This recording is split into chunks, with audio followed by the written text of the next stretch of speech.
பரிசுத்த ஆவியானவர் நமக்கு உதவி செய்வாராக. வாசிங்கள் யோவானதன சுவிசேஷம் 10ஆம் அதிகாரம் 22ஆம் வசனம் 23ஆம் வசனத்தை நாம் வாசிக்கும் பொழுது, யோவானதன சுவிசேஷம் 10ஆம் அதிகாரம் 22ஆம் வசனம் 23ஆம் வசனம். எருசலேமிலே தேவாலய பிரதிஷ்டை பண்டிகை வந்தது, மாரிகாலமுமாய் இருந்தது. இயேசு தேவாலயத்தில் சாலமோனுடைய மண்டபத்திலே உலாவிக் கொண்டிருந்தார். இயேசு சாலமோனின் மண்டபத்திலே உலாவிக் கொண்டிருந்தார். இந்த காலவேளையிலே இந்த வண்டலூர் ஜெப வீட்டிலே ஆண்டவர் இந்த பெத்தேலிலே பரிசுத்த ஆவியானவர் நம் மத்தியிலே அவர் உலாவிக் கொண்டிருந்தார். ஹல்லேலூயா. கர்த்தராகிய இயேசு கிறிஸ்து 40 இடங்களுக்கு மேலாக பிரயாணம் பண்ணினார் என்று நாம் வேதத்துல வாசிக்கிறோம். அதுல சில இடங்கள் நமக்கு தெரியும். பெத்தானியா, பெத்லகேம், பெத்தேகு, பெத்சைதா, செசரியா, பிலிப்பு, கானான், தெக்கப்போலி, எகிப்து, எம்மாவூர், எப்ராயிம், கொல்கொதா, கெத்செமனே, இப்படி எருசலேம் தொடங்கி 40 இடங்களுக்கு மேலாக கர்த்தராகிய இயேசு அவர் பிரயாணமாய் சென்றார் என்று வேதத்துல நாம் தெளிவாக வசன ஆதாரங்களோடு கூட வாசிக்கிறோம். அல்லேலூயா. இந்த இடத்துல நாம் வாசிக்கிறோம், எருசலேமின் தேவாலயத்திலே இயேசு கிறிஸ்து அவர் உலாவினார். சாலமோன் மண்டபத்திலே அவர் நின்று கடந்து சம்பாஷித்த அனுபவங்களை குறித்தும் இயேசு உலாவின அந்த மண்டபத்தை குறித்தும், அதுக்கு 22ஆம் வசனத்தை வாசிங்கள். 10ஆம் அதிகாரம் 22ஆம் வசனம். தேவாலய பிரதிஷ்டை பண்டிகை வந்தது. தேவாலய பிரதிஷ்டை பண்டிகை வந்தது. மாரி காலமாய் இருந்தது. மாரி காலமா இருந்தது. இயேசு அந்த உலாவின காலம் ஒரு மாரி காலம், மழை காலமா இருந்தது. அந்த தேவாலயத்தை பிரதிஷ்டை பண்ணுகிற ஒரு காலமா இருந்தது. ஹல்லேலூயா. பழைய ஏற்பாடு காலத்துல தேவாலயங்களை பிரதிஷ்டை செய்வார்கள். அவ்வப்போது அவர்கள் பிரதிஷ்டை செய்வார்கள். அது மாரி காலமா இருந்தது. இயேசு அங்கே உலாவிக் கொண்டிருந்தார். இந்த 21ஆம் நூற்றாண்டிலே கர்த்தராகிய இயேசு அவர் இந்த நாட்களிலே அது ஆண்டவர் உலாவிக் கொண்டிருக்கிற ஒரு காலமா இருக்கிறது. அபிஷேகமானது இறங்கி வந்து கொண்டிருக்கிற ஒரு காலமா இருக்கிறது. ஒரு நொடியிலே அபிஷேகம் இறங்கி அதிகமான பேர்களை ஆசீர்வதிக்கிற ஒரு காலகட்டத்திலே நாம் வந்திருக்கிறோம். அவர் தம்முடைய வாசலத்திலே எழுந்தருளி கொண்டிருக்கிறதான ஒரு காலகட்டத்திலே நாம் வந்திருக்கிறோம். ஹல்லேலூயா. இந்த இடத்துல அந்த மாரி காலம் என்று சொல்லும் போது இதை காட்டுகிறது. பின்மாரி அபிஷேகம் ஏற்பதலின் காலத்தை காட்டுகிறது. சகரியா புத்தகம் 10ஆம் அதிகாரம் 1ஆம் வசனத்தை நாம் வாசிக்கும் பொழுது, இயேசு மாரி காலத்திலே தேவாலயத்திலே உலாவிக் கொண்டிருந்தார் என்று சொல்லும் பொழுது, இந்த மாரி காலம் என்று சொல்லும் பொழுது பின்மாரி அபிஷேகமானது ஊற்றப்படுகிற அந்த காலத்தை காட்டுகிறது.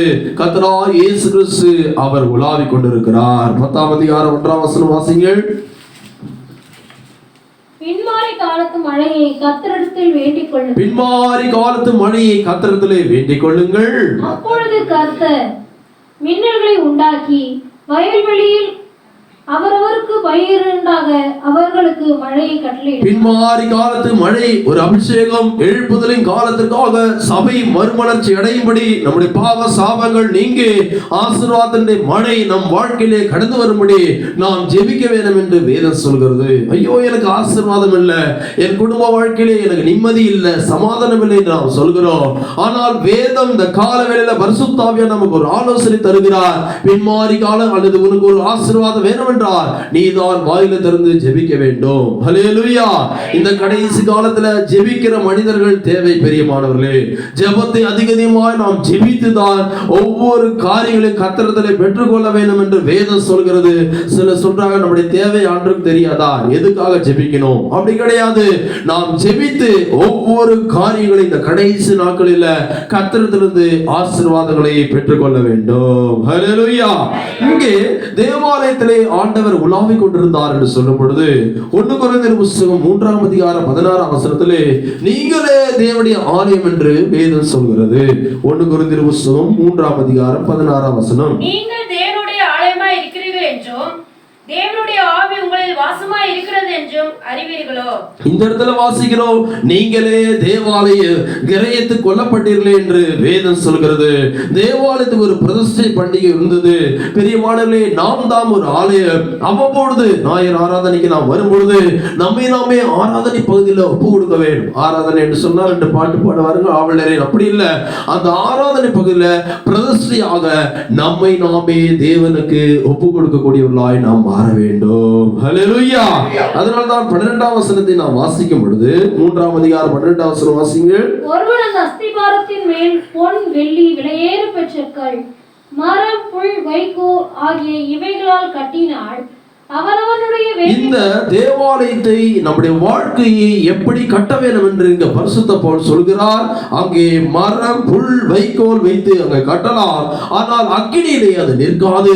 விலையேறப்பட்ட கற்களை வைத்து நாம் கட்டவே. இந்த உலகத்துல கோடிக்கணக்கான கிறிஸ்தவர்கள் கட்டுகிறார்கள், ஆனால் சில மரம் புல் வைக்கோல் அழகான உபதேசங்கள், அப்போஸ்தல உபதேசங்கள், சத்தியங்கள் இல்லாமலே மனம்போன போக்கில் ஏதோ ஒரு வாழ்க்கை ரட்சிக்கப்பட்டு விட்டேன், நான் ஞானஸ்நானம் எடுத்து விட்டேன், நான் பரிசுத்தாவி பெற்றுவிட்டேன், நான் ஒரு விசுவாசி, நான் ஒரு தேவ ஊழியர் என்று சொல்லி கட்டி ஓடிக்கொண்டிருக்கிறார்கள்.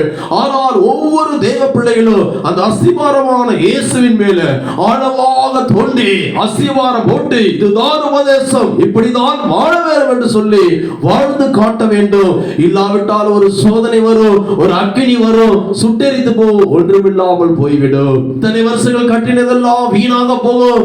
அருமையான தேவ பிள்ளையே, நீ கிறிஸ்தவர் என்று சொல்லிக் கொண்டு உன்னையே வஞ்சித்துக் கொள்ள வேண்டாம்.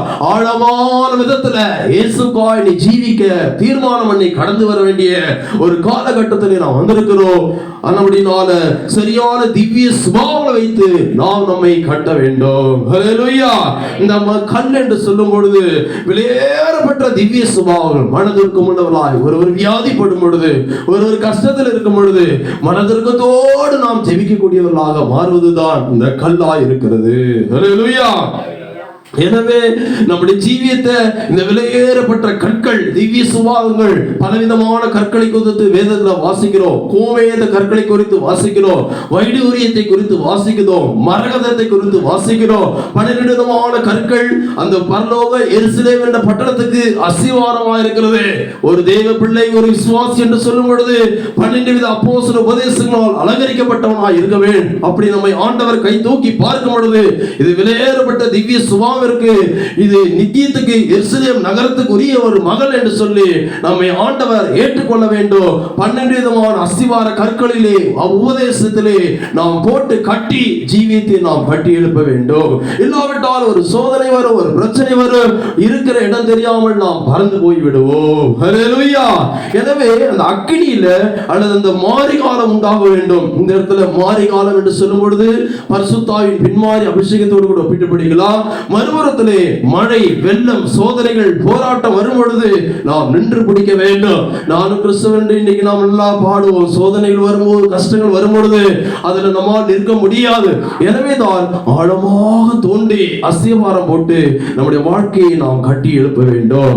இந்த பின்மாரி கால அபிஷேகத்தை காலத்திலே ஆண்டவருடைய ஆலயத்துக்கு ஓடி வந்து துதித்து பாடி ஒரு அபிஷேகத்தை பெற்றால் தான் உங்களுக்கு ஒரு சோதனை வரும் பொழுது நீங்கள் நிற்க முடியும். யாரும் நமக்கு இந்த கிறிஸ்தவ வாழ்க்கையில உதவி செய்யவே முடியாது, ஜெபிக்க முடியாது, வேதங்களை வாசிக்க முடியாது, ஆவியிலே நிறைய முடியாது, ஆண்டவருடைய அன்பை பெற்றுக்கொள்ள முடியாது.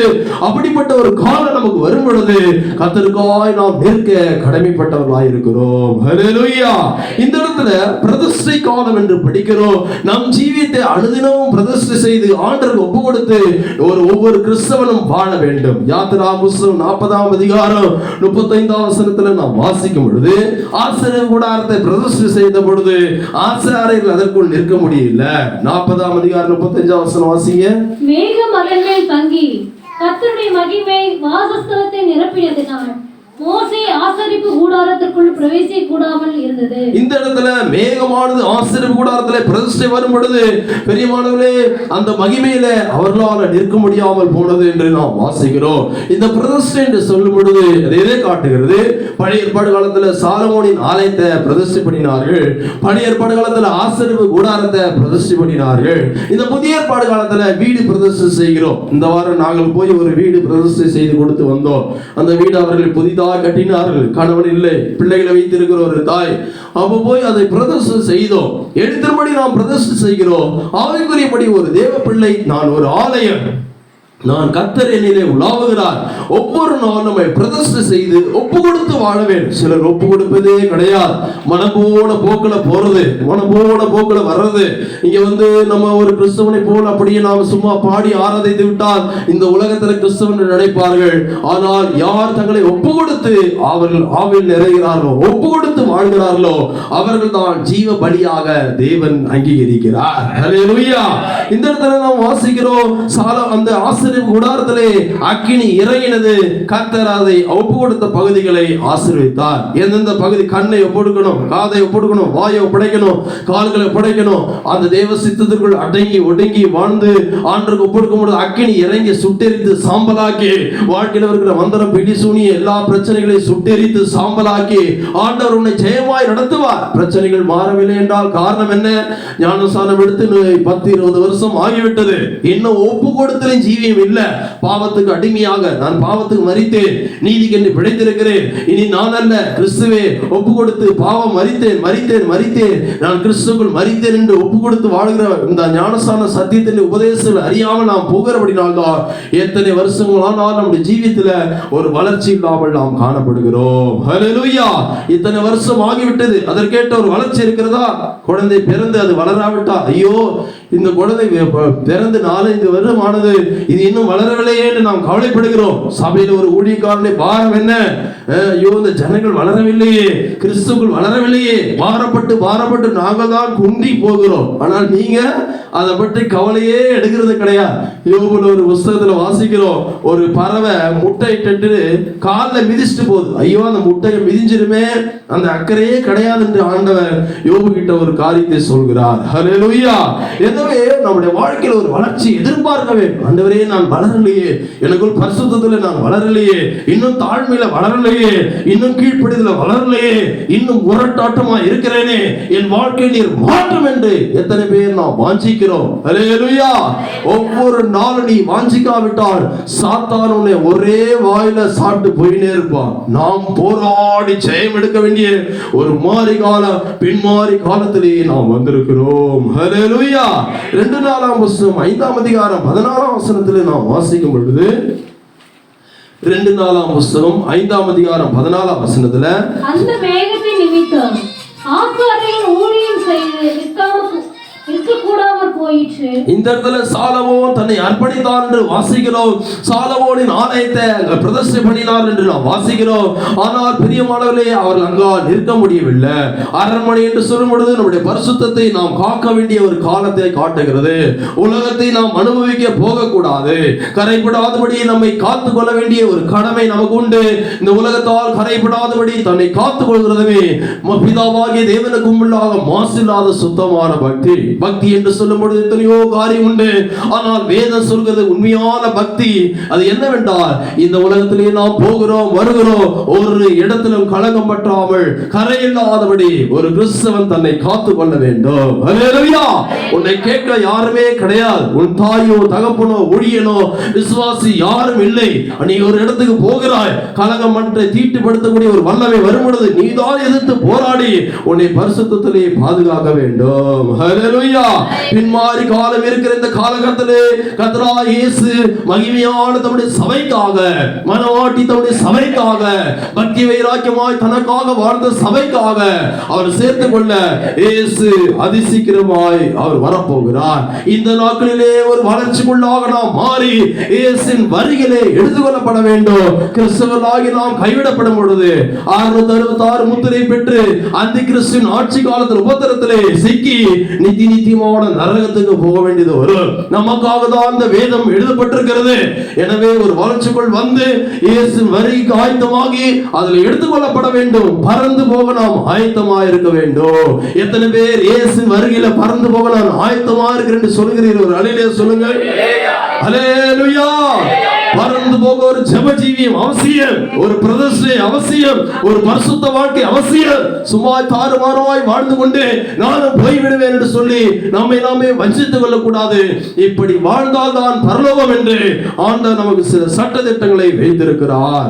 எசேக்கியேல் புஸ்தகம் 43ஆம் அதிகாரம் 12ஆம் வசனத்திலே நாம் வாசிக்கும் பொழுது, ஒரு தேவ பிள்ளை அவன் வாழ்க்கையிலே இயேசு உலாவ வேண்டும் என்றால் 43ஆம் அதிகாரம் 12ஆம் வசனம்,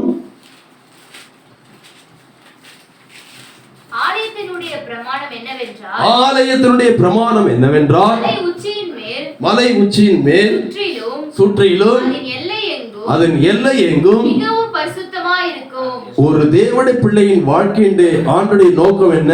இந்த வசனத்தை வாசிங்க, திரும்ப சத்தமா வாசிங்க. ஆலயத்தினுடைய பிரமாணம் என்னவென்றால், ஒரு கிறிஸ்தவனுடைய பிரமாணம் என்னவென்றால், மலை உச்சியின் மேல் உன் மனசிலையும் சுற்றிலும் உன் இருதயத்திலையும் என் சரீரம் முழுவதும் மிகவும் ஆலயம். நான் யாரு சொன்னேன் சொல்லுங்க? நாம தான் ஆலயம். அப்ப அதுக்கு ஒரு பிரமாணம் உண்டு. மனதுல தீட்டுப்படக்கூடாது, பார்க்கறதெல்லாம் தவறா பார்க்க கூடாது. அதுக்கு ஒரு இருதயத்துல ஒரு பிரமாணம் உண்டு.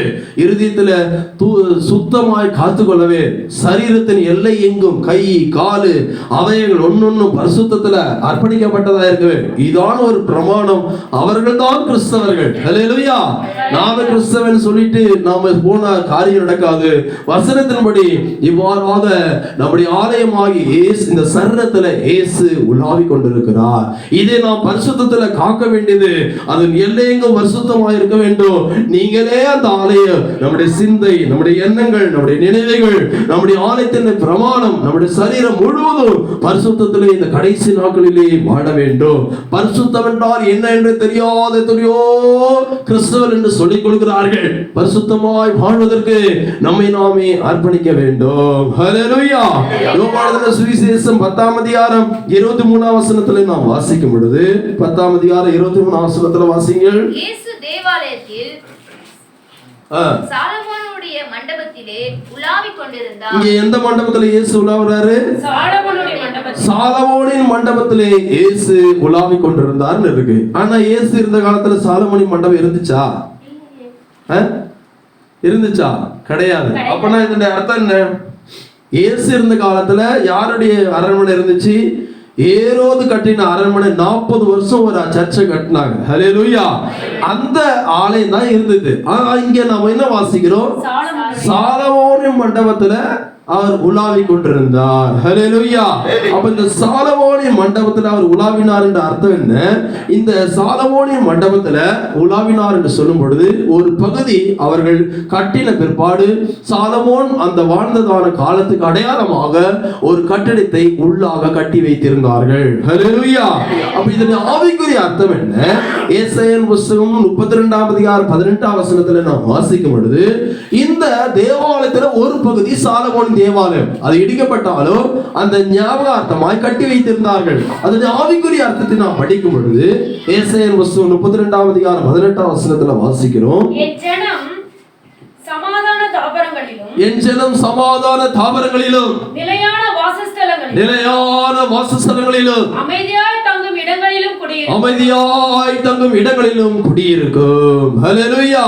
அப்போ ஒவ்வொரு தேவ பிள்ளைகள் வாழ்க்கையில சமாதானத்திலே இயேசு உலாவுகிறார். எங்க சமாதானம் இருக்கிறதோ, எங்க இளைப்பாறுதல் இருக்கிறதோ, எங்க மன அமைதியோடு ஜனங்கள் வாழ்கிறார்களோ அவர்கள் மத்தியிலே சாலமோனின் மண்டபத்தில் இயேசு உலாவினார் என்று சொல்லும் பொழுது அதனுடைய ஆவிக்குரிய அர்த்தம், உங்கள் இருதயத்தில் சமாதானம் இருக்கும் பொழுது இயேசு ஆவியாகிய தேவன் அண்ட சராசரி சிருஷ்டித்தவர். பாருங்கள், வானமும் பூமியும் சூரியனுடைய சந்திரன் இவைகளெல்லாம் சிருஷ்டித்த தேவன் தன்னைத்தானே தாழ்மையாக்கி உன் இருதயத்திலே இயேசு வாசம் பண்ணுவார். ஹல்லேலூயா. இயேசு உன் இருதயத்திலே வாசம் பண்ண வேண்டும் என்றால் சாலமோனின் மண்டபமாக சமாதானம் இருக்கவே. பிரச்சனை, தொந்தரவு, சண்டை, எப்போ பாரு பிரச்சனை பிரச்சனை பிரச்சனை, கண்ணீர், வேதனை இப்படியே போகும் என்றால் இயேசு என்றைக்கு உனக்குள் வாசம் பண்ண முடியும்? பிரச்சனைகளுக்கு ஒரு முடிவு உண்டாவே. சாலமோன் என்றால் இளைப்பாறுதல் உள்ள புருஷன் என்று பொருள். ஹல்லேலூயா. எனவே சமாதான தாவரங்களிலே ஒவ்வொருடைய வாழ்க்கை குடியிருக்க வேண்டும் என்று ஆண்டவர் விரும்புகிறார்.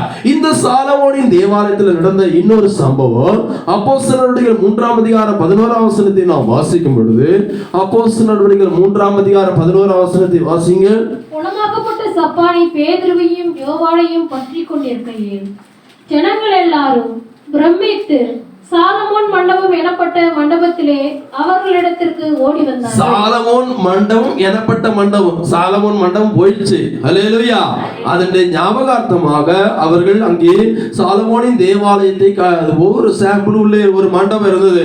அந்த இடத்துல தாயின் வயிற்றில சப்பானியாய் இருந்த ஒரு மனிதன் சுகமாக்கப்பட்டார். பேதுருவும் யோவானும் போய் வெள்ளியும் பொன்னும் என்னிடத்தில் இல்ல, என்னிடத்தில் உனக்கு தருகிறேன் என்று சொல்லி அவனை கரத்தை தூக்கி எடுத்த பொழுது கால்களும் கரடுகளும் பலன் கொண்டது என்று அப்போஸ்தலர் நடவடிக்கைகள் 3ஆம் அதிகாரத்துல முழுவதும் அந்த அற்புதத்தை குறித்து வாசிக்கிறோம். அதை பார்த்தபொழுது எல்லாரும் ஓடி வந்தார்கள். ஓடி வந்ததான இடம் எந்த இடம் என்றால் சாலமோனின் மண்டபத்திலே அவர்கள் வந்தார்கள். அந்த மண்டபத்தை குறித்து அப்போஸ்தலர் நடவடிக்கைகள் 5ஆம் அதிகாரம் 12ஆம் வசனத்திலே நாம் வாசிக்கும் பொழுது அப்போஸ்தலர் நடவடிக்கைகள் 5ஆம் அதிகாரம் 12ஆம் வசனத்துல அப்போஸ்தலருடைய கைகளினாலே அநேக அடையாளங்களும் அற்புதங்களும் ஜனங்களுக்குள்ளே செய்யப்பட்டது. எல்லோரும் ஒருமனப்பட்டு சாலமோனுடைய மண்டபத்தில் இருந்தார்கள். இந்த இடத்துல ஆவிக்குரிய வாழ்க்கையிலே இந்த மண்டபத்திலே எல்லாரும் ஒருமனப்பட்டு இருந்தார்கள். இயேசு அந்த மண்டபத்திலே உலாவிக் கொண்டிருந்தார். ஹல்லேலூயா. இயேசு போனாலும் இன்றைக்கும் அந்த ஆவிக்குரிய அனுபவங்கள் உண்டு.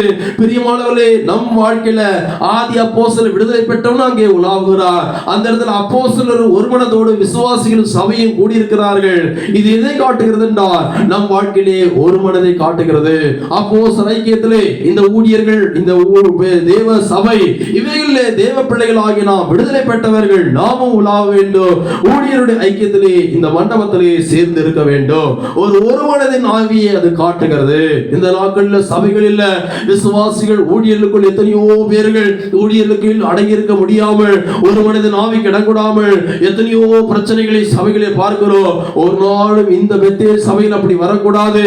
இந்த வண்டலூர்ல ஒவ்வொருவரும் ஊழியர்களுக்கு உறுதுணையாக ஒத்துழையாக எவ்வளவு பேர் இருந்தாலும் நாம் ஒரே மனதோடு ஒரே ஆவில நின்று யுத்தத்தை செய்தால் மாத்திரமே நித்திய ராஜ்யத்திலே மகாராஜாவானவர் பரலோகத்திலே கர்த்தராதி கர்த்தாவோடு கூட பிதாவாகிய தேவனோடு கூட நாம் நித்தியத்திலே வாசம் பண்ண முடியும். ஹல்லேலூயா.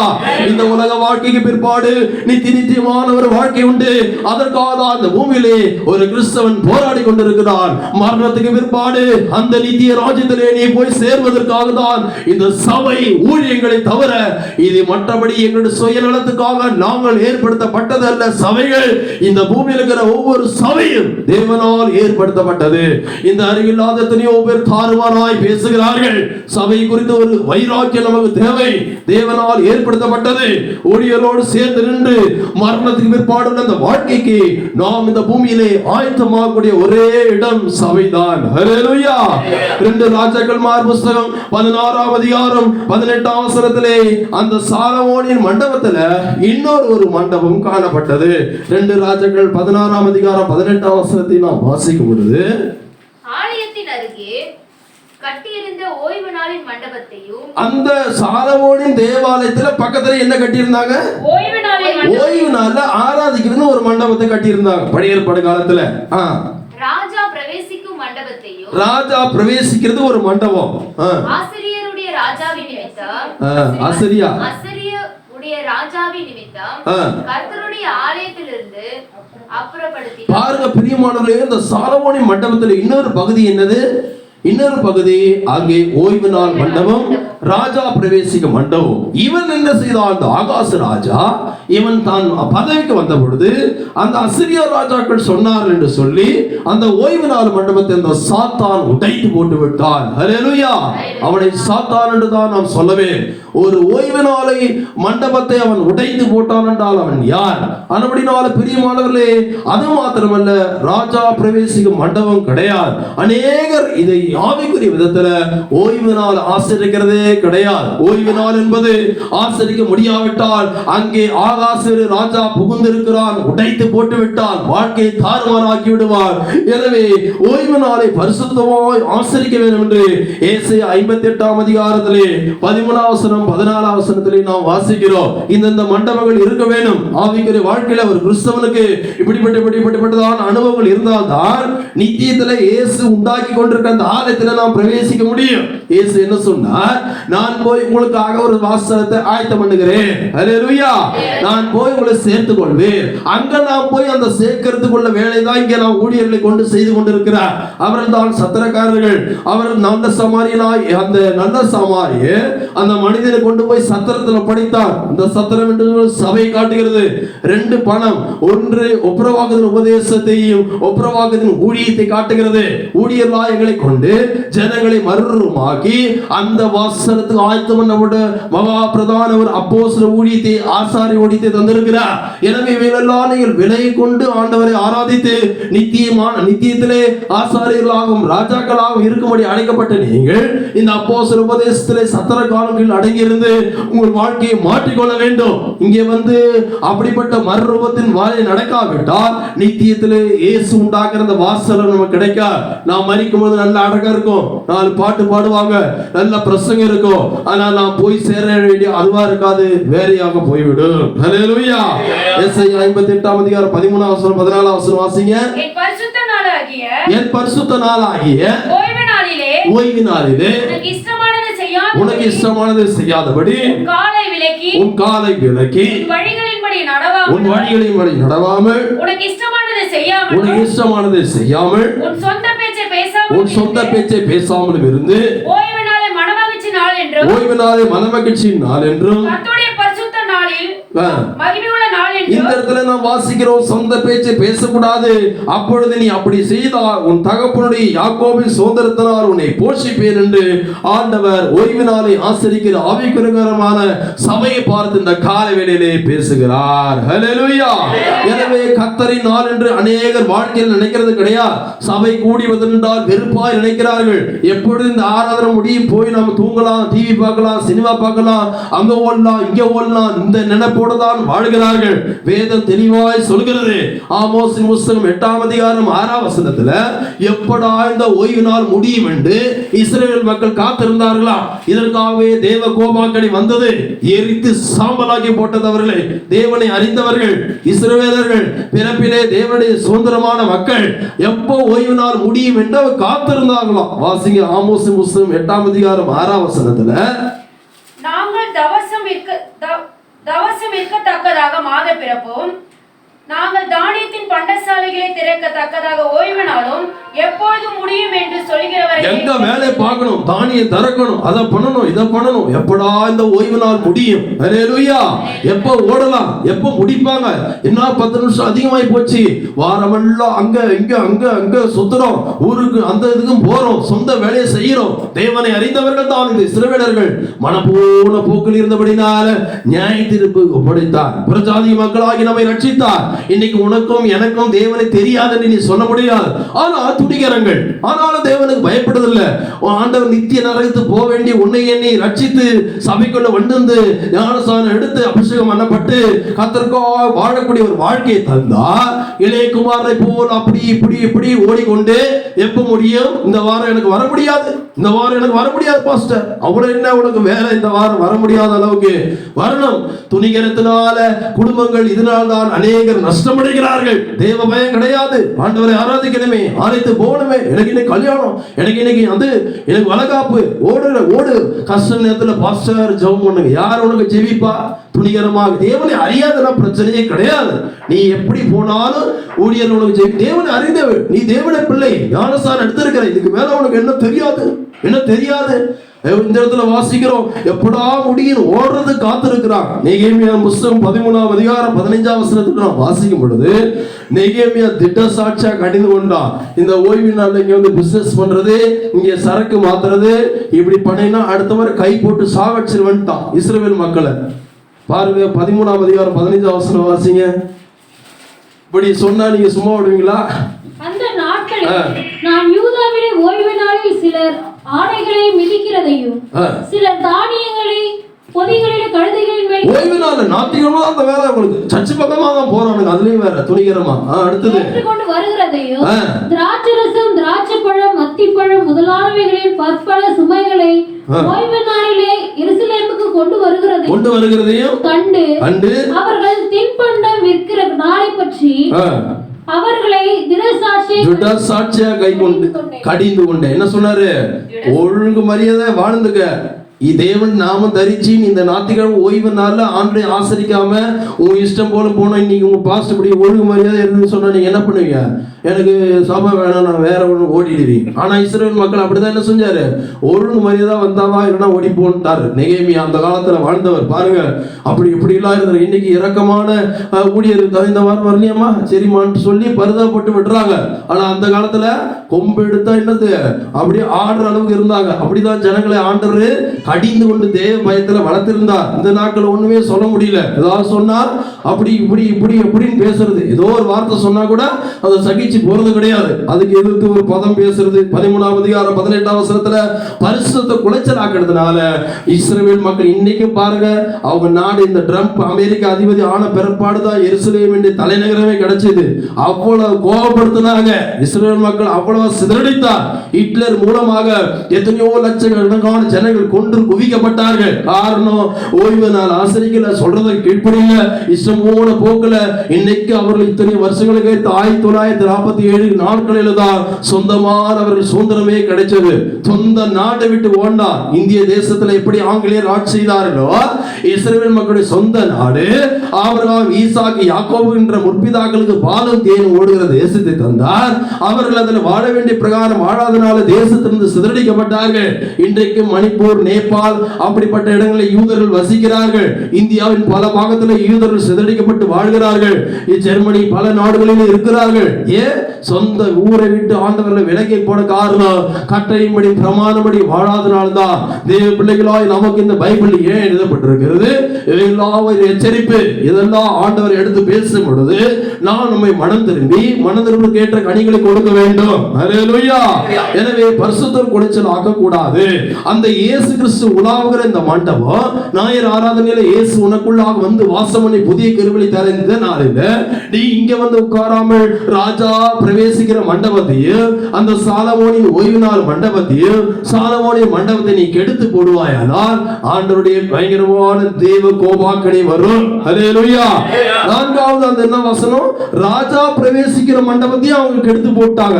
வெளிப்பாடு 3ஆம் அதிகாரம் 20ஆம் வசனத்துல இந்த ராஜா பிரவேசிக்கிற மண்டபம் என்று சொல்லும் பொழுது வெளிப்பாடு 3ஆம் அதிகாரம் 20ஆம் வசனம் வாசிங்க. நீங்க எடுக்கிறங்காட்டியும் சிவி சிங்காரிச்சு வருவீங்க. இப்ப டக்குன்னு எடுத்து படிங்க. சீக்கிரம். வாசற்படியில் நின்று தட்டுகிறேன். ஒருவன் சத்தத்தை கேட்டு கதவை திறந்தால் அவரிடத்தில் நான் பிரவேசித்து சாப்பிடுறார். டின்னருக்கு வரார் ஆண்டவர். யார்கிட்ட? ராஜா பிரவேசிக்கும் மண்டபம். உன் வாழ்க்கையில் அடிக்கடி சாத்தான் வந்து போகிறதா? ராஜாதி ராஜா வந்து போகிறாரா என்பதை ஆராய்ந்து செய்ய வேண்டும். ராஜா பிரவேசிக்கும் மண்டபத்தை உடைச்சு போட்டா அப்ப எப்படி ராஜாவா இயேசு வருவாரு? உன் இருதயத்துல யார் குடிக்கொண்டிருக்கிறார்? பொல்லாதாவி குடியிருக்கிறதா? விபச்சார, வேசித்தனம், அக்கிரமம், அநியாயம், அநீதி இவைகளெல்லாம் குடியிருக்கிறதா? அல்லது ராஜா பிரவேசித்து உன்னோடு போஜனம் பண்ணி நீ அவரோடு பேசி ஜெபஜீவியம் உள்ளவனாய் இருக்கிறாயா? இந்த காலவேளை ஆராய்ந்து பார்க்கவே. அதை இதை சிந்திச்சு நீங்க உட்காரக்கூடாது. ஹல்லேலூயா. இது வந்து கரெக்ட் பண்ற நேரம். கரெக்ட் பண்ண வேண்டிய நேரத்துல கரெக்ட் பண்ணாவிட்டா உனக்கு ஆண்டுடைய இறக்கு கிடைக்காம போயிடும். எதுக்கு கடிந்து கொள்றோம்? கர்த்தர் உன்னோடு பேசும் பொழுது அந்த சத்தத்தை கேட்டு தாழ்த்தி அழுது கண்ணீர் விட்டு மன இருதயம் கடின உடைக்கப்பட்டு கண் நெஞ்ச உலகி ஒரு இலகுவான ஒரு இருதயத்தை பெற்றுக்கொண்டுதான் பிரசங்கம். இந்த நேரத்திலையும் அது இதை சிந்திச்சு அங்க இங்க வேடிக்கை பார்த்துட்டு இருந்தா எப்படி? அந்த கொடுத்த நேரங்களை வீணாக்க கூடாது. ஹல்லேலூயா. எனவே உன்னத பாட்டு புஸ்தகம் 5ஆம் அதிகாரம் 3ஆம் வசனத்துல வாசிக்கும் பொழுது உன்னத பாட்டு புஸ்தகம் 5ஆம் அதிகாரம் 3ஆம் வசனம் வாசிங்க. என் வஸ்திரத்தை கழற்றி போட்டேன், நான் எப்படி அதை திரும்ப உடுத்துவேன்? இந்த அம்மாவை கூப்பிடுறாரு. மனவாட்டியே வா, நீ ஜெபம் பண்ணு, பைபிள் படி, சபைக்கு வா. இந்த அம்மா சொல்லுது, இப்பதான் நான் ஊரெல்லாம் சுத்திட்டு வஸ்திரத்தெல்லாம் கழட்டி போட்டு நான் என்ன போட்டேன்? நைட்டி போட்டுக்கினேன். இப்ப நீ கூப்பிடுறீங்க, நான் எங்க போறேன்னு சொல்லிட்டு சாக்கு போக்கு சொல்லுது. அல்லேலூயா. அப்போ பிரியமானவர்களே, ஆண்டவர் வா மனவாட்டியின் கூப்பிடும் பொழுது சபைக்கு இந்த விருந்துகளுக்கு இந்த ஆவிக்குரிய ஆசீர்வாதம் பெற்றுக்கொள்ள இந்த வாரம் எனக்கு அது இருக்குது இது இருக்குன்னு சொல்லி நான் ஓடும் பொழுது அவன் சொல்றா, சாக்கு போக்கு சொல்றா. ராஜா சொல்றார், வா என்னோட என்று. மகாராஜாவா இயேசு ஆவிக்குரிய காரியங்கள், தேவாலயம், முதலாவது தேவனுடைய ராஜ்யத்தையும் அவருடைய நீதியும் தேடுங்கள். ஆவிக்குரிய காரியங்களுக்கு முக்கியத்துவம் கொடுக்க இந்த மனவாட்டிக்கு இஷ்டம் இல்லை. மனவாட்டின் ஒரு ஸ்தானம் வேற கிடைச்சிச்சு, ரட்சிக்கப்பட்டாச்சு, ஞானஸ்நானம் ஞானஸ்நானம் எடுத்தாச்சு, அபிஷேகம் பண்ணப்பட்டாச்சு, இதுக்கு மேல என்ன குறைவு? அழகான ஒரு மனவாட்டியாய் கர்த்தர் உன்னை என்னை மாட்டிருக்கிறார். ஆனால் நாட்கள் செல்ல செல்ல அந்த ஆதி அன்பு இல்ல. அட என்ன இது இல்லைன்னா ஞாயிற்றுக்கிழமை சாயங்காலம் போய் வேண்டியதான், இல்லைன்னா வீட்டுல கொஞ்சம் ஜெபிச்சா கர்த்தர் கேட்க மாட்டாரா? சங்கீதம் 24ஆம் சங்கீதத்துல வாசிக்கிறோம், அந்த ராஜா பிரவேசிக்க வேண்டும் என்றால் வாசல்களை உயர்த்த வேண்டும். 24ஆம் சங்கீதம் 7ஆம் வசனத்திலிருந்து வாசியுங்கள். வாசல்களே உங்கள் தலைகளை உயர்த்துங்கள், வாசல்களே உங்கள் தலையை நிமிர்ந்து பார்க்கணும். அநாதி கதவுகளை உயருங்கள், உயருங்கள். மகிமையின் ராஜா உட்பிரவேசிப்பார், மகிமையின் ராஜா உட்பிரவேசிப்பார். யார் இந்த மகிமையின் ராஜா? யார் இந்த மகிமையின் ராஜா? அவர் வல்லமையோ பராக்கிரமம் உள்ள கர்த்தர். எனவே பிரியமானவர்களே, கர்த்தர் அவர் கதவை தட்டுகிறார். இந்த காலவேளை உன் வாழ்க்கையில இயேசுக்கு நீ கதவை திறவாமல் இந்த இஸ்ரவேல் மக்கள் பண்ணினதான சேட்டைகளை போல நீ ஒருவேளை கடந்த நாட்களில் இருந்திருந்தால் கர்த்தர் மனம் திரும்ப ஒரு நேரத்தை தருகிறார். நினையாத நேரிலே கர்த்தர் உன்னை சந்திப்பார். நினையாத நேரிலே இந்த உலகத்திலே மரணமானது மனிதனை மாறிக்கொண்டு போகிறது. உணராதவர்களாய் இருக்கும் பொழுது சத்துரு வந்து விதைக்கப்பட்ட வசனத்தை அவன் எடுத்துக்கொள்வார். ஹல்லேலூயா. அந்த ராஜா கதவை தட்டுகிறார். அந்நிய சக்தியின் நடமாட்டங்கள் வீட்டில் இருக்கிறதா, உன் சரீரத்தில் இருக்கிறதா என்று நாம் பார்க்க வேண்டும். ஏனென்றால் ராஜாதி ராஜா உனக்குள்ளே உலாவ விரும்புகிறார். அந்த சராசரி சிருஷ்டித்தவர், 1 கோடி ரூபாய் பணம் இருந்துட்டா அவனை கையில பிடிக்க முடியல. வானத்தை பூமியை சிருஷ்டித்தவர். சுவிட்சர்லாந்து நாட்டை பாருங்கள், ஜம்மு காஷ்மீர் மலைகளை பாருங்கள், ஆப்பிள் விளைகிற மலைகளை பாருங்கள், எவ்வளவு அழகான உலகம். அதையெல்லாம் விட்டுவிட்டு ஒன்றுக்கும் உதவாத நம்மை ஆண்டவர் தேர்ந்தெடுத்து நமக்குள்ளே வாசம் பண்ணி உலாவி அவருடைய பிள்ளைகளாக மாற்றி இந்த பூமியிலே நமக்குள் வாசம் பண்ண நினைக்கிறார் என்றால் அவருடைய அன்பு எவ்வளவு பெரியது. ஹல்லேலூயா. எனவே அந்த அன்பை புரிந்து கொண்டு அவருக்கு ஏற்றது போல வாழ வேண்டும். இந்த உலகத்துல மற்ற மனுஷர்களை பிரியப்படுத்தி வாழ முடியாது. புருஷன் மனைவி பிரியப்படுத்தி வாழ முடியாது. பிள்ளைகள் பெற்றோரை பிரியப்படுத்தி வாழ முடியாது. எல்லாம் இந்த உலகத்துல ஒரு லிமிட் தான். இயேசுவை பிரியப்படுத்தி போய்கொண்டே இருந்தால் எவனுக்கும் நாம் பிரச்சனையா இருக்க மாட்டோம். ஹல்லேலூயா. உன் புருஷனும் ஒண்ணு சொல்ல மாட்டான், உன் மனைவி ஒண்ணு சொல்லாத, பிள்ளைகள் ஒண்ணு சொல்ல. இயேசுக்கு பிரியமா நீ ரூட் கரெக்ட் பண்ணிட்டு வாழ்ந்து போயிட்டே இருந்துட்டா இந்த பிரச்சனை எல்லாம் கர்த்தர் தட்டி போட்டுருவ. எல்லாம் அடங்கி உடங்கி அமைதியா பெனோவா பேழைக்குள்ள இருந்த மாதிரி அது வேலையை பார்த்துட்டு இருக்கும். நீ இயேசுக்கு பிரியமாய் வாழாத பட்சத்துல அங்கங்க சத்துருக்கள் எழும்பும். வீட்டாரே சத்துருவா எழும்புவா. பிரச்சனை மேல பிரச்சனை, பிரச்சனை போராட்டத்து மேல போராட்டம் உண்டாயினே இருக்கும். ரூட் கரெக்ட் பண்ணிட்டு நீ போயிட்டே இருந்துட்டா பேழைக்குள்ள மிருகம், சிங்கம், புலி, யானை எல்லாம் கப்புச்சுன்னு அடங்கி அவன் கொடுக்கிற சாப்பாடு சாப்பிட்டு அமைதியா இருந்தது போல உன் வீட்டுல ஒரு மனைவியை புருஷன் வாயை திறக்க மாட்டார். சாத்தானை கட்டி போடுவார். கர்த்தருக்கு முன்பாக நாம் உத்தமர்களாக வாழ வேண்டும். ஹல்லேலூயா. உன்னத பாட்டின் புஸ்தகம் 3ஆம் அதிகாரம் 1ஆம் வசனத்துல வாசிக்கும் பொழுது, உன்னத பாட்டின் புஸ்தகம் 3ஆம் அதிகாரம் 1ஆம் வசனம், ராக்காலங்களில் என் படுக்கையிலே என் ஆத்துமா நேசரை தேடினேன், என் ஆத்தும நேசரை தேடினேன். தேடியும் நான் அவரை காணவில்லை. பிரியமானவர்களே, அவரை தேடுகிறீர்களா? அதிகாலை எழும்பி இயேசுவை தேடுகிறோமா? ராத்திரி நேரங்களில் விழித்திருந்து இயேசுவே இயேசுவே என்று கதறுகிறோமா? அல்லது அப்படியே டிவியே பார்த்து தூங்குறீங்களா? எப்படிப்பட்ட ஒரு ஆவிக்குரிய நிலத்தில் இருக்கிறீங்க? நீங்கள் வாழ்ந்து வந்து ஆராதிக்கணும். சுமாரான வாழ்ந்த எனக்கும் பாடு தெரியும், எனக்கும் அந்த கதை இல்லை. ஆராதனை என்று சொல்லும்போது நீ வாழ்ந்துட்டு வந்து இங்க ஆராதிச்சாதான் கர்த்தர் அந்த ஆராதனையில பிரியப்படுவார். ஹல்லேலூயா. ராத்திரி காலத்துல உட்கார்ந்து எத்தனை பேர் ஜெபிக்கிறீங்க? கொஞ்ச நேரம் ஒரு மணி நேரம் உட்கார்ந்து ஜெபிக்க முடியல. அப்படியே தூங்கி தூங்கி விழுந்து காலையில எழுப்பி ஆண்டரை துதிக்கணும், தேடணும். அந்த கதை கிடையாது. எனக்கு பாஸ் ஜெபிச்சு பாரு, அவங்க இருக்கிறான், இவங்க. நீ என்னைக்கு ஜெபிக்க போற? என்னைக்கு உன் ஆத்தும நேசர ராக்காலத்துல தேட போற? இரவு ஜெபங்களுக்கு என்றைக்கு நீ சேர்ந்து ஜெபிக்க போற? ஹல்லேலூயா. ஆண்டவரை தேட வேண்டும். அவருடைய சமூகம் இல்லாமல் இந்த உலகத்திலே உன்னால் வாழ முடியாது. இன்னைக்கு ஒருவேளை வாழற மாதிரி கொஞ்சம் பணம் இருக்கா மாதிரி தெரியும், இன்னைக்கு கொஞ்சம் பேலன் இருக்கா மாதிரி தெரியும், இன்னைக்கு ரத்த ஓட்டம் இருக்கா மாதிரி தெரியும். ஓடுவேன் 100 ஆம்புலன்ஸ் மாதிரி. ஆனா ஒரு நாள் உன்னாலே அசைவே முடியாத அளவுக்கு வந்து விடுவாய். ஹல்லேலூயா. இன்னைக்கு யாருமே பிடிக்கவே முடியாது, அப்படி ஓடுவேன். ஆனால் பிரியமான தேவ பிள்ளையே, இவைகளெல்லாம் நீ நம்பி வாழக்கூடாது. உன் சொந்த பலத்தை நீ நம்பக்கூடாது, உன் திறமையை நம்பக்கூடாது, உன் படிப்பை நம்பக்கூடாது, உன்னுடைய பணத்தை நீ நம்பக்கூடாது. எல்லாம் இருந்தாலும் இயேசுதான் உன்னுடைய ஆதரவு. உன் புருஷனையே நீ நம்பக்கூடாது, உன்னுடைய மனைவி, உன் பிள்ளைகளை நீ நம்பவே கூடாது. ஹல்லேலூயா. அவர்கள் உனக்கு விரோதமாகவே எழுப்பிடுவார். இயேசுவை நம்பும் பொழுது இயேசுவே உனக்கு ஆதரவாய் இருப்பார். ஹல்லேலூயா. அப்போ ராஜாதி ராஜா நமக்குள்ளே வாசம் பண்ணுகிறாரா அல்லது பொல்லாத ஆவி உலாவுகிறதா என்பது இந்த கால வேளையில நீங்கள் ஆராய்ந்து பார்க்க வேண்டும். நம்முடைய இருதயமாகிய வாசலத்துல ராஜாதி ராஜா ஆளுகை செய்ய வேண்டும். ஹல்லேலூயா. 1 ராஜாக்கள்மார் புஸ்தகம் 7ஆம் அதிகாரம் 7ஆம் வசனத்துல நாம வாசிக்கும் பொழுது, கேதுரு பலகையினால ஒரு நியாய விசாரிக்கும் மண்டபத்தை அங்கே கட்டினான் என்று பார்க்கிறோம். 1 ராஜாக்கள் 7ஆம் அதிகாரம் 7ஆம் வசனம். தான் இருந்து நியாயம் தீர்க்கிறதுக்கு நியாயஸ்தானம் போட்டு இருக்கும் ஒரு நியாய விசாரணை மண்டபத்தை கட்டி. இங்க இன்னொரு மண்டபத்தை வாசிக்கிறோம். இப்ப எத்தனை மண்டபம் சொல்லி இருக்கிறேன்? முதலாவது என்ன மண்டபம் சொன்னேன்? சாலமோனின் மண்டபம். இரண்டாவது என்ன மண்டபம் சொன்னேன்? ஓய்வு நாளின் மண்டபம். மூணாவது என்ன மண்டபம்? ராஜா பிரவேசிக்கும் மண்டபம். இங்க இப்ப நாலாவது என்ன? நியாய விசாரணை மண்டபம். இதெல்லாம் மனதில் எழுதி வைக்கணும். வேற எதையோ ஏற்றி வச்சிருக்கிற கம்ப்யூட்டர் மாதிரி அதெல்லாம் கொஞ்சம் ஒதுக்கி தள்ளி இந்த சத்தியங்களை அழகழகாய் அப்போஸ்தலர் உபதேசம் சொல்லும் பொழுது இதன்படிதான் நீ வாழ்க்கை கட்டணும். புரியுதோ இல்லையோ, இதான் வாழ்க்கை. அல்லேலூயா. என்ன கேதுரு பலகையினால் கட்டினார். எதுக்காக கட்டினால்? நியாய விசாரிப்பதற்காக இங்க ஒரு மண்டபம். இயேசு அந்த நியாய விசாரணை கைதியாக இந்த மண்டபத்துக்கு கொண்டு போகப்பட்டார். மத்திய எழுதின சுவிசேஷம் 26ஆம் அதிகாரம் 71ஆம் வசனத்துல இந்த மண்டபத்துக்கு கர்த்தராகிய இயேசு கொண்டு போகப்பட்டார் என்று நாம் படிக்கிறோம். 26ஆம் அதிகாரம் 71ஆம் வசனம் வாசிங்க.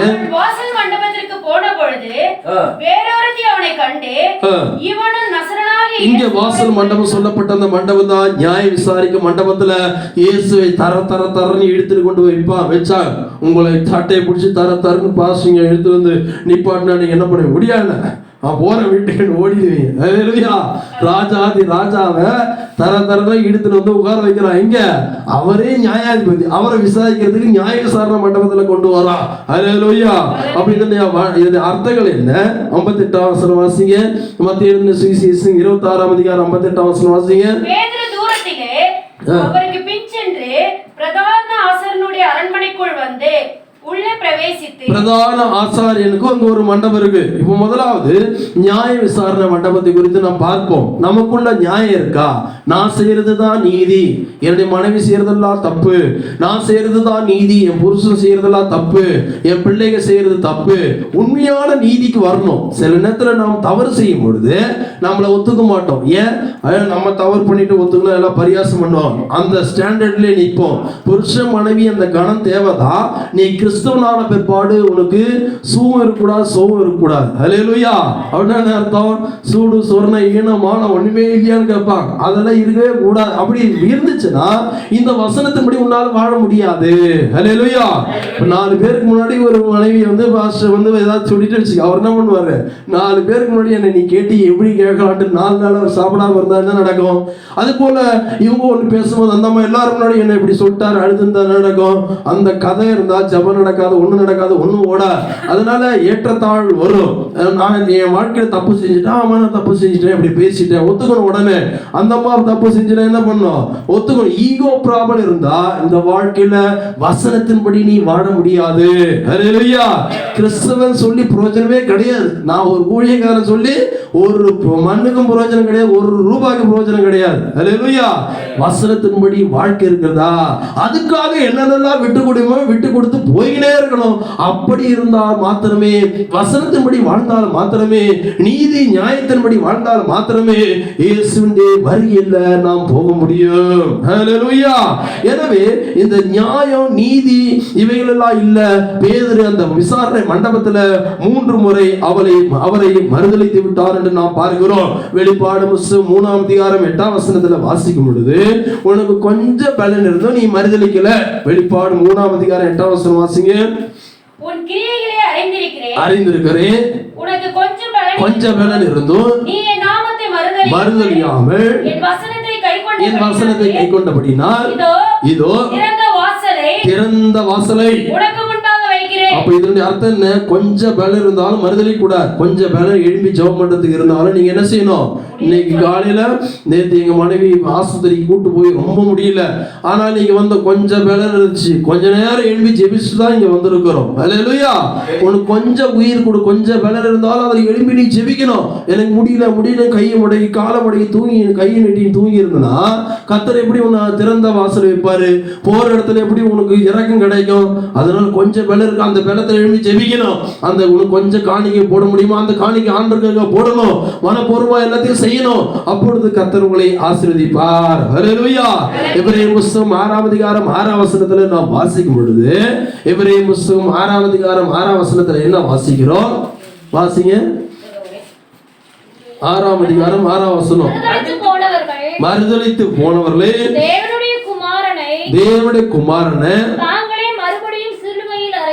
மறுதலிச்சா, நீ நானும் எனக்கு முடியல, எனக்கு ஆராதனை போக முடியல, நான் ஜெபிக்க முடியல, நான் வேதம் வாசிக்க மறுதலிச்சா, குமாரனை காலிங்கீழ் மிதிக்கிற திருவிருந்து எடுக்கிற அதே ஆளு அந்த இயேசுவை காலிங்கீழ் மிதிக்கிறதுக்கு சமம்.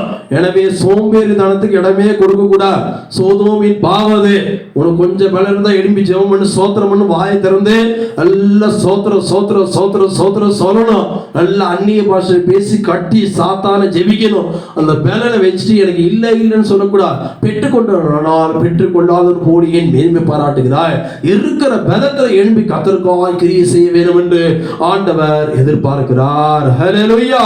வெளிப்பாடு புத்தகம் 2ஆம் அதிகாரம் 13ஆம் வசனத்துல நாம் வாசிக்கும் பொழுது, வெளிப்பாடு புத்தகம் 2ஆம் அதிகாரம் 13ஆம் வசனத்துல, உன் கிரியைகளையும் சாத்தானுடைய சிங்காசனத்தில் இருக்கிற இடத்தில் நீ குடியிருக்கிறதையும், நீ என் நாமத்தை பற்றிக் கொண்டிருக்கிறதையும், சாத்தான் குடிக்கொண்டிருக்கிற இடத்திலே உங்களுக்குள்ளே எனக்கு உண்மையுள்ள சாட்சியான அந்திபார் என்பவன் கொல்லப்பட்ட நாளிலும் என்னை பற்றும் விசுவாசத்தை நீ மறுதலியாமல் இந்த இடத்துல விசுவாசத்தை மறுதலிக்க கூடாது.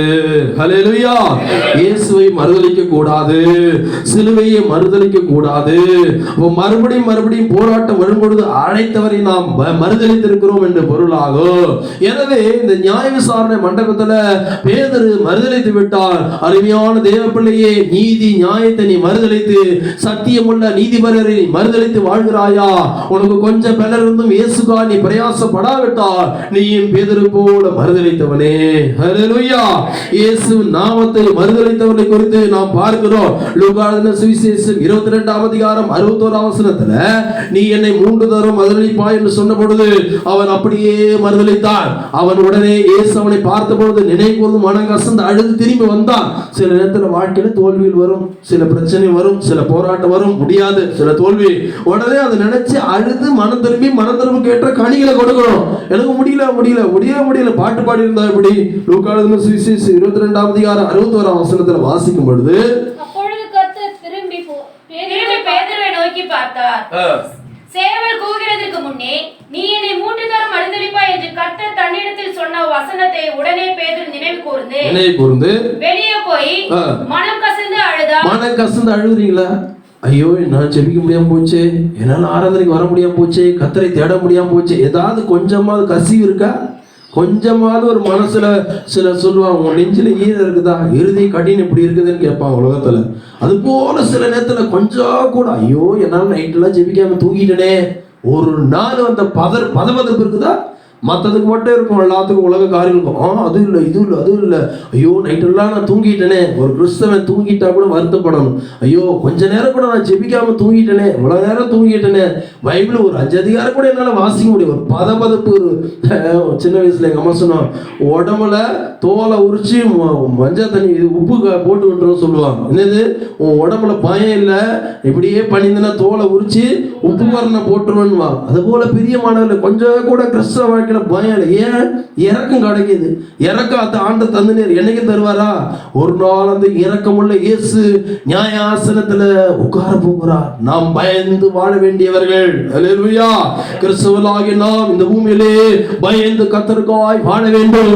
நியாய விசாரணை நாளிலே ராஜாதி ராஜா அந்த இயேசுக்குண்டாக அந்த பிலாத்து வந்து நிற்க வேண்டும், அந்த பிரதான ஆசாரியன் வந்து நிற்க வேண்டும், அந்த காய்பா வந்து நிற்க வேண்டும், அந்த அண்ணா வந்து நிற்க வேண்டும், அவரை அடித்த ரோம போர்ச்சவர்கள் வந்து நிற்க வேண்டும். அன்றைக்கு தான் தெரியும், ஐயோ இவர்தான் ராஜாதி ராஜா மேசியா, ஐயோ இவரை நாம் குத்தினோம் என்று ஒரு கூட்டத்தார் புலம்புவார்கள். எனவே அருமையான தேவ பிள்ளையே, நீயும் ஆனாலும் நானாலும் சரி, ஒரு நாள் நியாய தீர்ப்பு உண்டு. நீ கிறிஸ்தவன் என்று சொல்லி அப்படியாக விடமாட்டார். அந்த நியாய தீர்ப்பு நீ தப்பித்துக் கொள்ள வேண்டும் என்றுதான் கர்த்தர் இந்த காலையில் உன்னை எச்சரிக்கிறார். ஹல்லேலூயா. ஐஸ்வர்யவான் லாசர் கதையில நரகத்துக்கு போயிட்டான். ஐஸ்வர்யவான் சொல்றான், ஐயோ இங்க இருந்து போய் லாசர் அனுப்பி சுவிசேஷம் சொல்லுங்க. அங்க ஆபிரகாம் என்ன சொன்னாரு, நான் போய் செத்து போன ஒருத்தன் சொன்னா கேட்க மாட்டான், அங்கேயே மோசைகளும் தீர்க்கதரிசிகளும் உண்டு, அவங்க சொல்றதை கேட்கட்டும். அது போலதான் இன்னைக்கு ஏசப்பா டைரக்டா பேசாம யார் மூலமா பேசுறாரு, ஊழியக்காரர் மூலமா பேசி நிற்கிறார். இன்னைக்கு நீ கேட்டு மனம் திரும்பி இருதயத்தை உணர்த்தப்பட்டு குத்து உண்டு கட்டின இருதயத்தை மாட்டி மனம் திரும்பி அழுது, ஐயோ நான் இப்படி வாழக்கூடாது, என் வாழ்க்கையை மாத்திக்கணும், யார் வேணாலும் வாழ்வான். ஊழியக்காரங்க உலகத்துல அவங்க எப்படி இருக்கிறாங்களே, நான் ஏன் இப்படி இருக்கேன், அதெல்லாம் நீ பேசாத. உனக்கு கர்த்தருடைய வார்த்தை, நீ நரகத்தை தப்புனா நீதான், உனக்காக உன் மனைவி வரமாட்டா, உனக்காக உன் பிள்ளைகள் வரமாட்டாங்க, நீ தான் உன் வாழ்க்கையை மாத்தி உன் ஆத்மாவுக்கு நீ தான் உத்தரவாதி. தாயோ தகப்பனோ பரலோக விஷயத்துல உதவி செய்ய முடியாது, வளர்க்கலாம், ஜெபத்துல வளர்க்கலாம், வேதவாசி வளர்க்கலாம், இயேசுக்கும் உனக்கும் தான் அந்த உறவு. ஹல்லேலூயா. எனவே நாம் நினைவு கூர்ந்து அழ வேண்டும், மனஸ்தாபப்பட வேண்டும், தாழ்த்த வேண்டிய ஒரு காலத்துல வந்திருக்கிறோம். 1 ராஜாக்கள்மார் புஸ்தகம் 7ஆம் அதிகாரம் 8ஆம் வசனத்துல வாசிக்கும் பொழுது, நான் சீக்கிரம் முடிச்சிடுற வாசிக்க. 1 ராஜாக்கள்மார் புஸ்தகம் 7ஆம் அதிகாரம் 8ஆம் வசனம். அவன் வாசம் பண்ணும் அவனுடைய அரண்மனைக்குள்ளே. நீங்க பைபிளே வாசிக்கிறது இல்ல, டக்கு நீங்க எங்க இருந்து பிரசவம் பண்ண நான் டக்குன்னு எடுத்து வாசிப்பேன். சொல்ற முடிக்கிறதுக்கு முன்னாடி பைபிள் நல்லா புரட்டினா தானே. இங்க நாத்திகம் மட்டும் வந்து புரட்டா எப்படி தெரியும், டெய்லிக்கும் புரட்டி பார்க்கணும். 7ஆம் அதிகாரம் 8ஆம் வசனம். அவன் வாசம் பண்ணும் அவனுடைய அரண்மனை மண்டபத்திற்குள்ளே அதே மாதிரியாக செய்யப்பட்ட வேறொரு மண்டபமும் இருந்தது. இந்த இடத்துல வேறொரு மண்டபம் இருந்தது. வாசிங்க. சாலமோன் விவேகம் பண்ணின பார்வோனின் குமாரத்திக்கு அந்த மண்டபத்தை போல இவருக்கு ஒரு மாளிகை கட்டுறார். யாரு கட்டுறாரு? பார்வோனின் குமாரத்தி கல்யாணம் பண்ணவருக்கு ஒரு மண்டபத்தை கட்டி வைக்கிறார். இது தேவையா? இதனாலதான் அப்படி ஆளுகையே போச்சு. வந்தாலா இருந்தாலா போனாலா இல்ல, அவருக்கு ஸ்பெஷலா ஒரு மாளிகையை கட்டி ஒரு அழகு பார்க்கிறார். அதனாலேயே அவர்கள் இறுதித்தை வழி விலகி செய்தார்கள். அல்லேலூயா. எந்த ஒரு தேவனுடைய பிள்ளையின் வாழ்க்கையில உங்களுடைய மனைவியோ அல்லது உங்களுடைய புருஷனோ இயேசு விட்டு விலக செய்கிறார்கள் என்றால் நீங்க கொஞ்சம் தூரமாவே இருந்துக்கணும். அல்லேலூயா. உன் ஆவிக்குரிய வாழ்க்கைக்கு தடையா இருக்கிறாங்க, ஒரு மாதிரி தெரியுதுன்னா ஒரு அளவோடு தான். ஏன்னா இயேசு காட்டிலும் உனக்கு புருஷன் மனைவி முக்கியம் இல்லை, பிள்ளைங்க முக்கியம் இல்லை. இந்த இடத்துல சாலமோன் அதை படாத தவறான செய்ததை செய்தபடினால அவன் வாழ்க்கையிலே நஷ்டம் உண்டானது. இறுதி கடினத்தை காட்டுகிறது. பார்வோனி குமாரியின் மண்டபம் என்று சொல்லும் பொழுது இறுதி கடினத்துக்கு இடம் கொடுத்ததான ஒரு காரியத்தை காட்டுகிறது. சாலமோன் கட்டின இந்த அழகை அவன் பார்த்தான். பிரியமானவர்களே, இது எதை காட்டுகிறது? நன்மை பெற்ற பிற்பாடு நன்றி அறியில்லாதவனாக இந்த சாலமோன் மாறினார். நன்றி அறியாத ஒரு இருதயத்தை இந்த மண்டபம் காட்டுகிறது. அல்லேலூயா. கர்த்தருக்காக வாழ வேண்டிய பிரகாரம் வாழாது அவன் மனுஷன் பக்கமாய் சாய்ந்து போனார். இன்றைக்கு கூட எத்தனையோ தேவ பரிசுத்தவான்கள் பகமையாக வாழ்ந்தவர்கள் யாரோ ஒரு பேச்சை கேட்டு வாழ்க்கையில தடுமாறி போகிறார். எனவே தேவ பிள்ளையே, எங்களுடைய பேச்சு அல்ல, தேவ வார்த்தையை நீங்கள் கேட்டு வாழ பழக வேண்டும். ஹல்லேலூயா. ஊழியக்காரர் கூட சில நேரத்துல நமக்கு அந்த ஏடி சொன்னா நீ வெறித்திருக்கிற குடித்திருக்கிற நம்மள புரிஞ்சுக்க மாட்டாங்க, யாரா இருந்தாலும் சரி. ஆனா தேவ வார்த்தை கேட்டு நீ வாழ்ந்து பழகிவிடும் பொழுது சாத்தான் உன்னை தொடவே முடியாது. எனவே அவனை தடுமாற பண்ணி விட்டார்கள், அவன் வாழ்க்கையை திசை திருப்பி விட்டார்கள். உன் வாழ்க்கை திசை திருப்புகிற எந்த சக்தி இந்த கால வேளையில பரிசுத்த ஆவியானவர் அழிக்கப்படுகிறார்.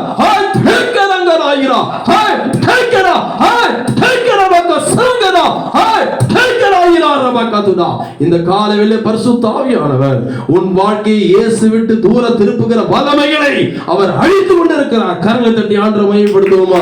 ஹல்லேலூயா, ஹல்லேலூயா, ஹல்லேலூயா.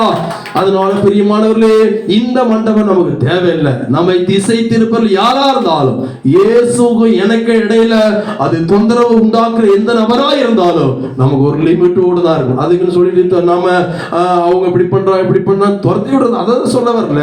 அதே நேரத்துல இயேசுவை விட்டு உன்னை தூர திருப்புகிறார்கள், திசை திருப்புகிறார்கள், அவர் ஆவிக்குரியவர் அல்ல என்று சொன்னா நீ அந்த லிமிட்ல வாழ வேண்டும். ஹல்லேலூயா.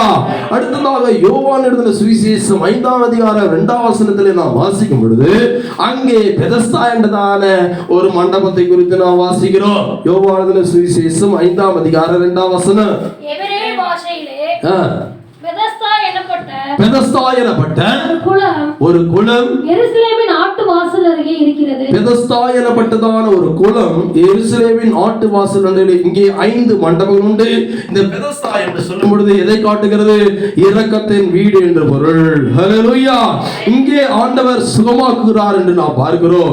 யாருமே இல்லை என்றதான் இந்த மனிதனுடைய வாழ்க்கையில ஆண்டுடைய இரக்கம் அவனை சந்தித்து அவனை சுகமாக்கினது குறித்து இந்த இடத்துல நாம் வாசிக்கிறோம். எனவே அருமையான தேவனுடைய பிள்ளையே, கர்த்தர் அந்த இரக்கத்தின் வாசலாக உனக்கு இந்த காலவெளியிலே அசைவாடி கொண்டிருக்கிறார். உன் நம்பிக்கை வீண் போகாது. தேவன் உன் வாழ்க்கையிலே பல போராட்டங்கள் பிரச்சனை இருந்தால் இரக்கத்தை கட்டிடுவார். கர்த்தர் உறுதியாய் பற்றி பிடித்துக் கொள்ளும் பொழுது எந்த மனிதனும் உனக்கு தீங்கே செய்ய முடியாது. உனக்கு விரோதமாக உருவாக்கப்படும் எந்த ஆயுதம் வாய்க்காதே போக ஆண்டவர் செய்வார். அல்லேலூயா.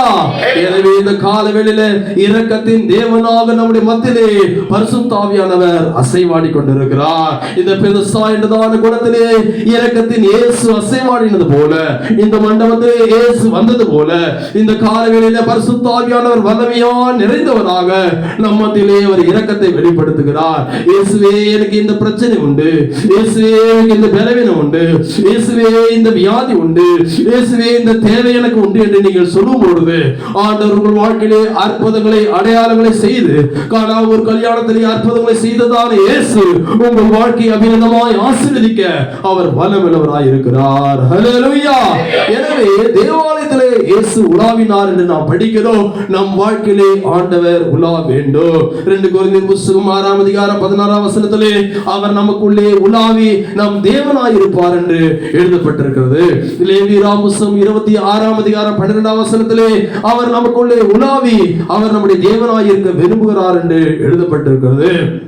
யோபு புத்தகம் 1ஆம் அதிகாரம் 7ஆம் வசனத்திலே அங்கே சாத்தான் உலாவினான் என்று பார்க்கிறோம். நம் குடும்பத்தில், நம் வீட்டில், நம்முடைய வாழ்க்கையிலே, நம்முடைய பிசினஸ்லே, வேலை ஸ்தலத்திலே, ஊழியத்தின் பகுதியிலே ஒருபோதும் சாத்தானை இடமிலே அடிக்க கூடாது. அவனை கடிந்து கொண்டு நாம் வாழ அழைக்கப்பட்டவர்கள். ஆதியாகமம் 3ஆம் அதிகாரம் 8ஆம் வசனத்திலே ஏதேன் தோட்டத்தில அங்கே தேவாதி தேவன் பகலிலே குளிர்ச்சியான வேளையிலே அங்கே உலாவினார் என்று நாம் பார்க்கிறோம். ஆனால் அதற்கு விரோதமான ஒரு சக்தி அந்த தோட்டத்திலே இருந்து ஆதாம் ஏவாளை வஞ்சித்து தோட்டத்தை விட்டு அவர்கள் துரத்தப்பட்டார்கள். வீசி கொண்டிருக்கிற சுடரொளி பட்டயத்தை கேருபீர்களையும் ஏதேனுக்கு கிடைக்க அவர் வைத்தார் என்று வாசிக்கிறோம். எனவே ஆண்டவர் உலாவுகிறாரா, சாத்தான் உலாவுகிறாரா என்பதை இந்த காலவேளையில நீங்கள் ஆராய்ந்து பார்க்க வேண்டும். எனவே தான் யோவான் 10:23 வாசித்தோம். கர்த்தராகிய இயேசு கிறிஸ்து அந்த மண்டபத்திலே அவர் உலாவிக் கொண்டிருந்தார். உபாகமம் புத்தகம் 23ஆம் அதிகாரம் 14ஆம் வசனத்திலே உன் பாளையத்திலே பரிசுத்த ஆவியானவர் தேவன் உலாவி கொண்டிருக்கிறார். உன் சத்துருக்களை உனக்கு ஒப்பு கொடுக்க உலாவி கொண்டிருக்கிறார். எனவே உன் பாளையம் சுத்தமாய் இருக்க கடவுள் என்று வாசிக்கிறோம். வீடு, நாம் இருக்கிற வசிக்கிற இடங்கள், நாம் போடுற துணிகள் எல்லாம் சுத்தமாய் வைத்துக் கொள்ள வேண்டும். ஏனென்றால் சத்துருவை ஒப்பு கொடுக்க பரிசுத்த ஆவியானவர் நம்முடைய வீடுகளிலும் கூட அவர் உலாவுகிறார் என்று வேத வசனம் சொல்கிறது. எனவே நம்முடைய கிச்சன்ல, நம்முடைய பெட்ரூம்ல, நம்முடைய பாத்ரூம்ல, நம்முடைய ஹாலு, நம்முடைய வாழ்க்கை எல்லாம் அப்படி நீட்டாய் அழகாய் காணப்பட வேண்டும், சுத்தமாய் இருக்க வேண்டும். என்றால் தேவாதி தேவன் நம்முடைய வீடுகளிலும், நம்முடைய சரீரத்திலும், நம்முடைய ஆலயத்திலும், நம்முடைய இருதயத்திலும் அவர் வாசம் பண்ணுகிறார். 2 நாலாம் புத்தகம் 16ஆம் அதிகாரம் 9ஆம் வசனத்திலே வாசிக்கிறோம். கர்த்தரின் கண்கள் பூமி எங்கும் உலாவிக் கொண்டிருக்கிறது. தம்மை பற்றி உத்தம இருதயம் உள்ளவர்களுக்கு அவர் நன்மை செய்யும்படி ஆசீர்வாதத்தை வழங்கும்படி யாரை நான் ஆசீர்வதிப்பேன்? யார் ஆசீர்வாதத்துக்கு பாத்திரவான்கள்? இயேசுவின் கண்கள் இந்த காலவேளையிலே இந்த ஆலயத்திலே அவர் உலாவிக் கொண்டிருக்கிறார். ஹல்லேலூயா. உன்னை ரட்சிப்பதற்காகவும், சத்துருக்களை ஒப்பு கொடுப்பதற்காகவும், உன் வாழ்க்கையை ஆசீர்வதிப்பதற்காகவும் ஆண்டவர் பரிசுத்த ஆவியானவர் அவர் உலாவிக் கொண்டிருக்கிறார். ஆனால் ஒரு சபை பார்த்து சொன்னார், உன் பேரிலே எனக்கு குறை உண்டு, ஆதியிலிருந்து அன்பை விட்டாய் என்று உன் பேரிலே எனக்கு குறை உண்டு என்று ஆண்டவர் வெளிப்பாடு புத்தகத்திலே ஒரு சபையை பார்த்து சொன்னார். உன் வாழ்க்கையிலே குறைகளை சரி செய்து கொள்ளும் பொழுது ஆண்டவர் ஆசீர்வாதத்தின் கரத்தை இந்த காலவேளையிலே நம்மேல் நீட்ட போகிறார். ஹல்லேலூயா. எசேக்கியேல் புத்தகம் 1ஆம் அதிகாரம் 13ஆம் வசனத்திலே வாசிக்கிறோம். ஜீவனுள்ளவர் அந்த பிரகாசமாக, அந்த பெரிய பிரகாசம் அங்கே உலாவினது என்று வாசிக்கிறோம். வாசிக்கிற ஒரு வசனம் வாசிங்க. எசேக்கியேல் புத்தகம் 1ஆம் அதிகாரம் 13ஆம் வசனம். எசேக்கியேல் 1ஆம் அதிகாரம் 13ஆம் வசனம். ஜீவனுள்ளவர்களுடைய சாயல் எப்படி இருந்தது என்றால் அவைகள் எரிகிற அக்கினி தழலின் தோற்றமும் தோற்றமாய் இருந்தது. பிரியமானவர்களே, அந்த ஜீவன் நமக்குள்ளே பிரகாசிக்க வேண்டும். ரட்சிக்கப்பட்ட பொழுது நமக்குள்ள கிறிஸ்துவின் ஜீவன் வந்தது. திருவிருந்து எடுக்கும் பொழுது அந்த ஜீவனிலே நாம் வளர்கிறோம். மாம்சத்தை புசித்து அப்பத்தை பானம் பண்ணுகிற ரசத்தை புசித்து அந்த அப்பத்தை நாம் அந்த திருவிருந்தின் வாழ்க்கையிலே நாம் ஆசீர்வதிக்கப்படும் பொழுது ஜீவனிலிருந்து ஜீவனிலே நாம் கடந்து சென்று கொண்டிருக்கிறோம். ஹல்லேலூயா. எனவே அந்த ஜீவனை கிறிஸ்துவின் ஜீவனால் நாம் நிரப்பப்பட வேண்டும். அந்த தாவீதின் பரிசுத்தமுள்ள ஆவியானவருக்குள் உலாவினது போல, பரிசுத்த ஆவியார் இயேசுவுக்குள்ளாக பரிசுத்த ஆவியானவர் உலாவினது போல நம்மை உயிர்ப்பிக்கிற ஆவியானவர் ஒவ்வொரு நாள் நமக்குள் கிரியை செய்ய வேண்டும். சாவுக்கு எதுவா அந்த சரீரம் செத்தால் மண்ணோடு மண்ணாக போகக்கூடிய இந்த சரீரத்துல பரிசுத்த ஆவியானவர் ஒரு இமைப்படுதல ஒரு நிமிஷத்துல உயிர்ப்பிக்க வேண்டும் என்றா இந்த பூமியில் இருக்கும் பொழுதே பரிசுத்த ஆவியினால் நிறைந்து வாழ்ந்தாதான் காலம் துணிக்கும் பொழுது ஒரு நிமிஷத்திலே ஒரு இமைப்படுதலே இயேசுவின் வருகையிலே நாம் எடுத்துக்கொள்ளப்பட முடியும். ஹல்லேலூயா. தானியேல் 4:29 வாசிக்கிறோம். நேபுகாத்நேச்சருக்குள் பெருமையினால் உலாவினது நான் கட்டின பாபிலோன் அல்லவா. நீங்கள் ஒரு வீடை கட்டினாலும் சரி, நீங்கள் பணத்தை சம்பாதித்தாலும் சரி, நீங்கள் பிள்ளைகளுக்கு சில காரியங்களை செய்தாலும் சரி, எல்லாம் இயேசுதான் என்று நீங்கள் அறிக்கையிட வேண்டும். ஹல்லேலூயா. நான் செய்தேன் சிலர் எல்லாம் பாத்தீங்கன்னா, நான் அவங்க வீடை கட்டினேன், நான் சம்பாதிச்சேன், நான் இதை செஞ்சேன், நான் அந்த பிள்ளைகளுக்கு கல்யாணம் பண்ணேன். ஒரு வார்த்தை அவங்க கிறிஸ்தவனா இருப்பான், கர்த்தர் என்னை கொண்டு செய்தார் ஒரு வார்த்தை வாயில பார்க்க முடியாது. ஹல்லேலூயா. ஒரு நாளும் தேவ பிள்ளைகளாகி நாம் அப்படி இருக்கவே கூடாது. எல்லாம் கர்த்தர் எனக்கு தந்தது, வீடும் ஆஸ்தியும் கர்த்தர் எனக்கு தந்தது, அவர் எனக்கு சுகத்தை தந்தார், நான் சம்பாதித்தேன், எல்லாம் அவர் என்று சொல்ல வேண்டும். பெருமை நாவி நேபுகாத்நேச்சருக்கு உலாவினது போல உலாவக்கூடாது. இயேசுவின் வாழ்க்கையில இந்த கால வேளையில உலாவும்படி விரும்புகிறார். எஸ்தர் புத்தகம் 2:11 மொர்தெகாய் அரண்மனையில உலாவி வருகிறார். அந்த எஸ்தரின் சுக செய்தி விசாரிக்க இந்த மொர்தெகாய் என்றால் ஊழியர்களை காட்டுகிறது, அப்போஸ்தலர்களை காட்டுகிறது. உன் சுக செய்தி விசாரிப்பதற்கு அவர்களுக்கு அதிகாரத்தை கொடுத்திருக்கிறார். ஹல்லேலூயா. அவர்கள் எப்படி நடத்துற கேட்கும்போது நீ பதில் சொல்லணும். நீ என்ன கேட்கிறது நான் என்ன சொல்றது ஓடக்கூடாது என்றால் மொர்தெகாய் எஸ்தரின் சுக செய்தி விசாரித்தான். ஹல்லேலூயா.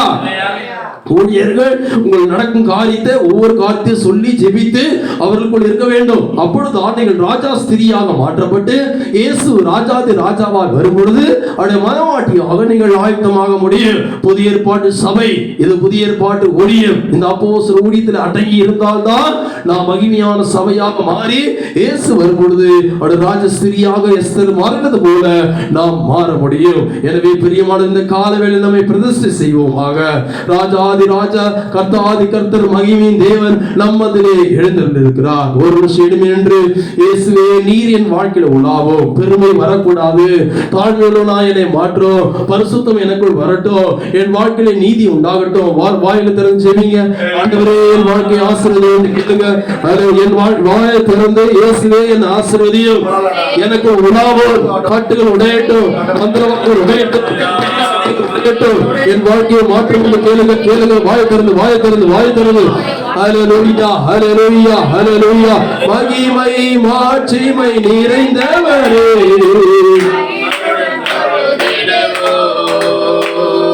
மகிமை மாட்சிமை நிறைந்தவரே, மகிழ்வுடன் தொழுதிடுவோம்.